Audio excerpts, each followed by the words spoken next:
Geng, balik lagi di channel gue, Krisalam TV Fauzi. Bagi kalian yang baru bergabung di channel gue, jangan lupa untuk subscribe. Dan kalau kalian suka dengan video-video gue, jangan lupa untuk like, komen, dan share sebanyak-banyaknya.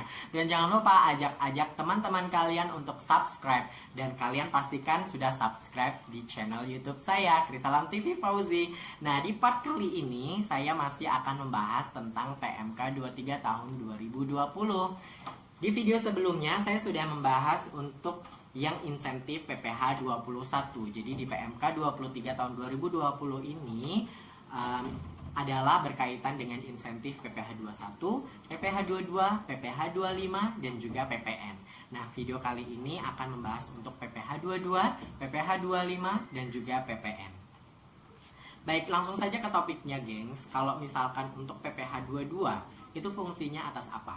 Itu pajak penghasilan 22 ketika kalian melakukan impor. Jadi untuk kali ini itu khusus pemerintah memberikan bantuan atau kemudahan atau insentif kepada pengusaha atau perusahaan. Di video sebelumnya PPh 21 bentuk pemerintah memberikan bantuan kepada masyarakat, yaitu karyawan yang perusahaannya berada di dalam KLU pastinya.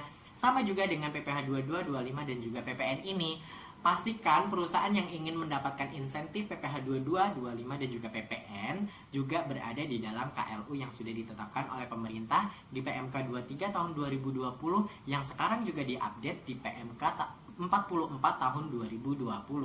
Nah, untuk PPh 22 ini khusus buat impor bagi perusahaan yang mengimpor barang dari luar negeri ke Indonesia. Jika kalian mendapatkan persetujuan untuk mendapatkan insentif PPh 22 ini, maka kalian dibebaskan dari PPh 22. Nah, persyaratannya apa untuk bisa mendapatkan insentif PPh 22 ini?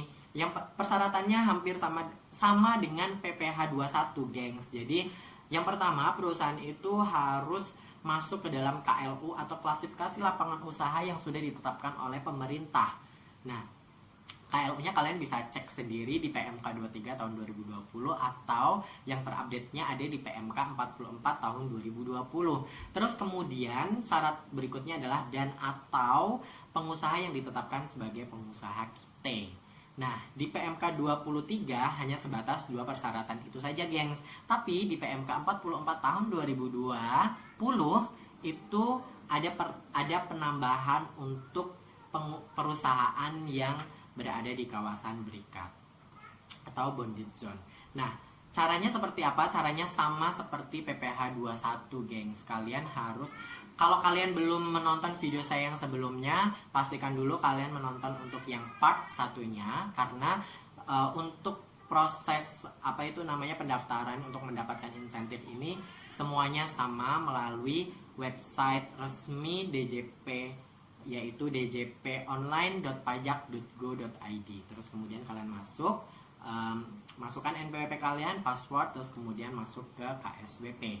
Nah, untuk PPh 22 ini, untuk pengaplikasiannya, ketika kalian membuat PIB itu adalah pemberitahuan impor barang, maka kalian berikan nomor referensi yang di situ pas pada saat kalian pendaftaran untuk mendapatkan insentif PPh 22, maka di situ kalian akan mendapatkan seperti kayak nomor seperti itu. Nah, nanti kalian tunjukkan saja.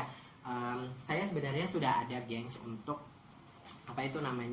contoh format penolakan dan juga surat keterangan bebas. Nah, nanti ada seperti ini, ada sama seperti ini. Nah, bentuknya seperti ini, gengs. Ini adalah surat keterangan bebas. Ini untuk PPh 22. Nah, terus nanti kode verifikasinya kalian akan mendapatkan seperti ini. Ini yang seperti di bawah ini, gengs. Kelihatan? Nah, seperti itu. Nah, untuk perusahaan yang ditolak, nanti bentuknya adalah seperti ini. Penolakan permohonan surat keterangan bebas. Kelihatan? Oke. Nah, jadi nanti kalian tinggal tunjukkan saja dan kalian masukkan untuk proses PIB-nya. Nanti di PIB tersebut khusus untuk PPh 22 akan dibebaskan. Nanti akan masuk ke dalam kolom PPh 22 yang dibebaskan atau ditanggung pemerintah. Terus kemudian untuk insentif PPh 25, gengs. Nah, insentif yang diberikan oleh pemerintah adalah biasanya kita melaporkan untuk PPh 25, yaitu sebenarnya ini adalah kredit pajak tahunan yang dibayarkan yang dibayarkan per bulan. Nah, ini kalian mendapatkan insentif sebesar 30%. Oke, terus kemudian next sebenarnya sama semuanya untuk 21, 22, 25 dan juga PPN. Itu persyaratannya sebenarnya sama, treatmentnya juga sama, cuman kalau 21 dia dibayarkan ke karyawan, 22 dia khusus untuk impor, PPh 22 impor, terus kemudian 25 adalah angsuran bulanan PPh 25 yang pembayarannya dipotong 30%. Nah, untuk yang PPN, gengs, fasilitas yang diberikan oleh pemerintah atau insentif untuk PPN ini yang pemerintah berikan kepada pengusaha adalah restitusi pendahuluan atau pengembalian pendahuluan pajak pertambahan nilai atau PPN yang sebelumnya diatur di peraturan sebelumnya maksimal adalah 1 miliar untuk pendahuluan pengembalian. Nah, untuk peraturan ini, untuk kali ini pemerintah memberikan sebesar sampai dengan 5 miliar kalian bisa mengajukan. Nah, semuanya ini di di PPh 21, 22, 25 dan juga PPN ini berlaku dari masa ditetapkan PMK yaitu bulan April sampai dengan September tahun 2020. Tapi ketika kalian mendaftarkannya di bulan Mei atau Juni atau bulan-bulan kalian mendaftar, maka itulah bulan dimana kalian mendapatkan insentif. Jadi bisa dikasih garis kesimpulan adalah kapan kalian mendapatkan persetujuan. Hai. Jadi dimulainya adalah kapan kalian mendapatkan persetujuan sampai dengan September tahun 2020. Nah, untuk PPN sendiri, gengs, kalian cukup laptop. Untuk PPN sendiri, gengs, kalian cukup menceklis di bagian form SPT itu di bagian pendahuluan, permohonan pendahuluan. Jadi restitusi terus kemudian permohonan pendahuluan. Gitu, gengs. Jadi untuk 22, 25 dan juga PPN itu sangat simpel sekali.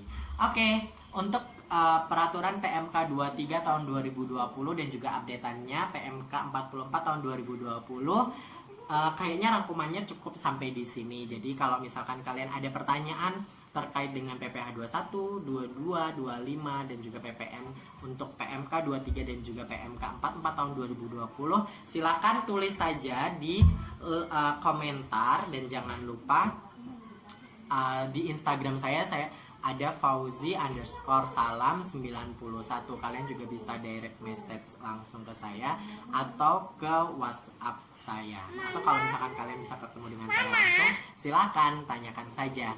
Nah, untuk selanjutnya saya akan ngebahas bagaimana cara perhitungan PPh 21. Pasti kalian juga pengen tahu sebenarnya pajak kalian ini yang dipotong oleh perusahaan benar atau enggak sih. Dan kalian juga pengen tahu sebenarnya kok besar banget sih yang dipotong, benar nggak sih? Nah, stay tune on my channel di YouTube berikutnya, di video berikutnya saya akan membahas bagaimana cara perhitungan PPh 21.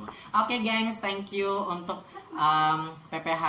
untuk pembahasan PMK 23 tahun 2020 ini dan juga dan update-nya PMK 44 tahun 2020 kayaknya sudah selesai ya. Jadi buat kalian yang baru bergabung jangan lupa untuk subscribe video ini. Kalau kalian suka untuk like, comment, dan share. Iya.